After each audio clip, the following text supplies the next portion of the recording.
بسم اللہ الرحمن الرحیم۔ حضرت خباب ابن العرت رضی اللہ تعالی عنہ بھی انہی مبارک ہستیوں میں ہے جنہوں نے امتحان کے لیے اپنے آپ کو پیش کیا تھا اور اللہ کے راستے میں سخت سے سخت تکلیفیں برداشت کی۔ شروع ہی میں 5-6 آدمیوں کے بعد مسلمان ہو گئے تھے، اس لیے بہت زمانہ تک تکلیفیں اٹھائی۔ حضرت خباب بن العرت رضی اللہ تعالیٰ عنہ یہ وہ صحابی ہے جنہوں نے اسلام کی شروعات میں اسٹارٹنگ کے زمانے میں ہی 5 یا 6 آدمیوں کے بعد اسلام قبول کیا تھا۔ اس میں یہ ایک صحابی حضرت خباب بہت مشہور صحابی ہے، اسلام قبول کیا تھا، اس لیے بہت زمانہ تک تکلیفیں اٹھائی۔ لوہے کی زرہ پہنا کر ان کو دھوپ میں ڈال دیا جاتا، جس سے گرمی اور تپش کی وجہ سے پسینوں پر پسینے بہتے رہتے تھے۔ اکثر اوقات بالکل سیدھا گرم ریت پر لٹا دیا جاتا تھا، جس کی وجہ سے کمر کا گوشت تک گل کر گر گیا تھا۔ کیسی تکلیفیں پہنچائی ان کو جب انہوں نے اسلام قبول کیا تو کہ ان کو لوہے کی زرہ پہنائی جاتی تھی۔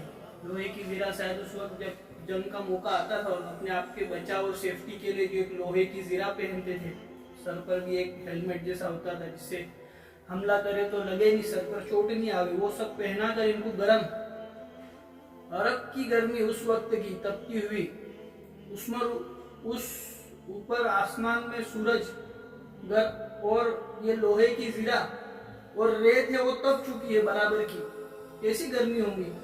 تو کیا حالت بتائے کہ جس کی وجہ سے کمر کا گوشت تک گل کر گر گیا تھا، یعنی یہ کمر ہے نا، کمر، ہاں، اس کا گوشت یہ گل کے گر گیا تھا، کیسی گرمی ہوں گی اور کیسی ان کو تکلیف ہوتی ہوگی۔ کیوں اتنا پریشان کیا گیا؟ صرف ایک وجہ سے کہ انہوں نے اسلام قبول کیا تھا اور ان کی کوئی غلطی نہیں تھی، اللہ کو ایک مانا اور حضور اقدس صلی اللہ علیہ وسلم کی غلامی کو اختیار کیا۔ اس بنا پر ان پر کیسی تکلیفیں ڈالی گئی کہ ان کو بالکل سیدھا گرم لیٹ پر لوہے کی زرہ پہنا کر لٹا دیا جاتا، اور جس کی وجہ سے کمر کا گوشت تک گل کر گر گیا تھا۔ یہ ایک عورت کے غلام تھے، اس کو خبر پہنچی کہ یہ حضور اقدس صلی اللہ علیہ وسلم سے ملتے ہیں، تو اس کی سزا میں لوہے کو گرم کر کے ان کے سر کو اس سے داغ دیتے تھے۔ لوہے کو گرم کر سر کو چٹکے مارتے تھے، داغنا یعنی چٹکے مارنا۔ زندہ انسان پر ایک چنگاری ہم کو لگ جائے برداشت نہیں ہوتی، اور ان کو داغا جا رہا، اور کیا وجہ تھی کہ صرف ایک وجہ، اللہ کو ایک مانا تھا اور کوئی وجہ نہیں تھی۔ حضرت عمر رضی اللہ تعالیٰ عنہ نے ایک مرتبہ عرصہ کے بعد اپنے زمانہ خلافت میں حضرت خباب رضی اللہ تعالیٰ عنہ سے ان تکالیف کی تفصیل پوچھی جو ان کو پہنچائی گئی۔ حضرت عمر کے خلافت کے زمانے میں یعنی اللہ کے نبی صلی اللہ علیہ وسلم پردہ فرما گئے، حضرت ابوبکر پردہ فرما گئے، اور حضرت عمر کا جب دور خلافت آیا، اور حضرت عمر یعنی بہت جلیل القدر صحابی، وہ اللہ کے اتنے بڑے صحابی، حضرت عمر ان سے پوچھ رہے تو کیا تکلیف ہوں گی، کیسی تکلیف پہنچائی گئی؟ حضرت عمر کو پوچھنا پڑا کہ تفسیر بتاؤ، تو تفسیر پوچھی جو ان کو پہنچائی گئی۔ انہوں نے عرض کیا کہ میری کمر دیکھے۔ حضرت عمر رضی اللہ تعالیٰ عنہ نے کمر دیکھ کر فرمائے کہ ایسی کمر تو کسی کی نہیں دیکھی۔ انہوں نے عرض کیا مجھے آگ کے انگاروں پر ڈال کر گھسیٹا گیا، میری کمر کی چربی اور خون سے وہ آگ بجھی۔ انگارے ہم چنگاری نہیں برداشت کر سکتے، حضرت خباب کو انگاروں پر لٹا کر گھسیٹا گیا۔ یہ نہ صرف ہاڑکے رہ چکے تھے، کمر کا گوشت اور چربی ختم ہو چکی تھی، صرف ہڈیاں تھی۔ حضرت عمر دیکھ کے تعجب کرنے لگے کہ ایسی کمر تو کسی کی نہیں دیکھی، ایسی تکلیف برداشت کی اور اللہ کا دین پورے عالم میں زندہ کیا۔ ہاں، انہوں نے عرض کیا کہ مجھے آگ کے انگاروں پر ڈال کر گھسیٹا گیا، میری کمر کی چربی اور خون سے وہ آگ بجھی۔ اس حالت کے باوجود جب اسلام کو ترقی ہوئی اور فتوحات کا دروازہ کھلا تو اس پر رویا کرتے تھے کہ خدا نخواستہ ہماری تکلیف کا بدلہ کہیں دنیا ہی میں تو نہیں مل گیا۔ حضرت خباب رضی اللہ تعالیٰ عنہ کہتے ہیں کہ ایک مرتبہ حضور اقدس صلی اللہ علیہ وسلم نے خلاف عادت بہت لمبی نماز پڑھی۔ صحابہ رضی اللہ تعالیٰ عنہ نے اس کے متعلق عرض کیا تو حضور صلی اللہ علیہ وسلم نے ارشاد فرمایا کہ یہ رغبت و ڈر کی نماز تھی۔ میں نے اس میں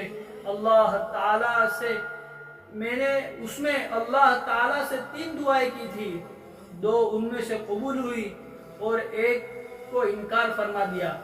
میں نے یہ دعا کی کہ میری ساری امت قحط سے ہلاک نہ ہو جائے۔ اللہ کے نبی نے 3 دعائیں کی۔ حضرت خباب بتا رہے کہ میں نے اللہ کے نبی سے یہ سنا، ایک دفعہ بہت لمبی نماز پڑھی تو اس کا صحابہ نے پوچھا کہ یا نبی اللہ خلاف عادت اتنی لمبی نماز کی، کہ یہ نماز ڈر و خوف کی تھی، رغبت اور ڈر کی نماز تھی، اور اس میں اللہ کے نبی نے 3 دعائیں کی امت کے حق میں۔ اس میں سے ایک دعا، پہلی دعا دعا کی کہ میری ساری امت قحط سے ہلاک نہ ہو جائے، بھوک مری سے۔ یہ دعا اللہ نے قبول کی، یہ قبول ہو گئی۔ دوسری یہ دعا کی کہ ان پر کوئی ایسا دشمن مسلط نہ ہو جو ان کو بالکل مٹا دے۔ دوسری کون سی دعا کی کہ کوئی ایسا دشمن نہ مسلط ہو جائے جو امت کو بالکل ختم کر دے، تو یہ بھی قبول ہو گئی۔ تیسری یہ دعا کی کہ ان میں آپس میں لڑائی جھگڑے نہ ہو، یہ بات منظور نہیں ہوئی، یعنی آپس کے اختلاف یہ تو چلیں گے، اور بزرگوں سے سنا کہ اختلاف جو ہے امت کی خوبصورتی ہے، تو اس کو بہت بڑا ببال نہیں بنانا چاہیے، آپس کے اختلاف کو منظور نہیں ہوئی۔ حضرت خباب رضی اللہ تعالیٰ عنہ کا انتقال سن ہجری 37 میں ہوا، اور کوفہ میں سب سے پہلے صحابی یہی دفن ہوئے۔ ان کے انتقال کے بعد حضرت علی کرم اللہ وجہہ کا گزر ان کی قبر پر ہوا تو ارشاد فرمایا، اللہ خباب رضی اللہ تعالیٰ عنہ پر رحم فرمائے، اپنی رغبت سے مسلمان ہوا اور خوشی سے ہجرت کی اور اللہ کے راستے میں زندگی گزار دی اور مصیبت برداشت کی۔ مبارک ہے وہ شخص جو قیامت کو یاد رکھے اور حساب کتاب کی تیاری کرے اور گزارنے کے قابل مال پر قناعت کرے اور اپنے مولا کو راضی کر لے۔ حقیقت میں مولا کو راضی کر لینا انہی لوگوں کا حصہ تھا کہ ان کی زندگی کا ہر کام مولا اللہ ہی کی رضا کے واسطے تھا۔ یہ تھے حضرت خباب کہ اسلام قبول کیا تو کیسے حالات آئے، اور آج میں اپنی زندگی کو دیکھو کہ میں کہاں پر ہوں، مجھے کتنی محنت کی ضرورت ہے۔ ہاں، یہ تو صحابہ تھے جو کر کے گزر گئے، اس لیے اکثر جب بھی صحابہ کے بارے میں مائنڈ میں سوچ آتی تو ایک ہی بات آتی کہ صحابہ دیوانے تھے، کیسے دیوانے تھے، سب کچھ ختم ہو گیا۔ آج کوئی چنگاری لگ جائے تو انسان برداشت نہیں کرتا اور ان کو آگ کے انگاروں پر گھسیٹا جا رہا۔ کون تھے سچے اللہ کے نبی صلی اللہ علیہ وسلم کے سچے دیوانے کون تھے؟ ہم یا یہ تھے جو کر کے گزر گئے؟ تو ہم کو ہر بات میں صحابہ کو بھی فالو کرنا چاہیے، ان کو دیکھنا چاہیے کہ کیا انہوں نے وہ کام کیے جو انہوں نے اللہ کے نبی صلی اللہ علیہ وسلم کو کرتے دیکھا تھا، یا اللہ کے نبی کا حکم جو ان تک پہنچا انہوں نے کیا۔ ہم کو اس بات کو دیکھنا چاہیے۔ آج عید میلاد النبی کے موقع پر جو بدعات ہوں گی، ہاں، کہ کیا یہ حضور کا طریقہ ہے؟ ہاں، صحابہ تو یہ سب کر کے گئے اللہ کے دین کے لیے، اور حضور کے اشاروں پر سب کچھ قربان کر کے اپنی جان کی تک کی پرواہ نہیں کی۔ اور میں حضور کی سنت میں حضور ہی کا جو ہے کہ چاہت کا خیال نہ کروں کہ حضور کی چاہت ہے کہ حضور کا برتھ ڈے منایا جائے۔ ہاں، اس ایک چیز دیکھنے کی ہے، کل اللہ کے نبی کے بارگاہ میں ہماری پیشی ہوں گی نا، کہ حوض کوثر پر اللہ کے نبی صلی اللہ علیہ وسلم کے سامنے جب ہم جائیں گے تو فرشتے ہمیں کھدیڑیں گے، نکلو یہاں سے۔ تو اللہ کے نبی پوچھیں گے کہ میری امت کی کیوں بھگاتے ہو ان کو؟ کہ نبی اللہ، جب آپ کا دین دنیا میں ختم کیا جا رہا تھا، جب انہوں نے اس پہ محنت نہیں کی. بہت سمجھنے کی بات ہے کہ چیز کو جان جان کر کیا جائے. ہمارے عزت نفس کے لیے ہر کام کر بیٹھنا یہ سمجھداری کا تقاضا نہیں ہے.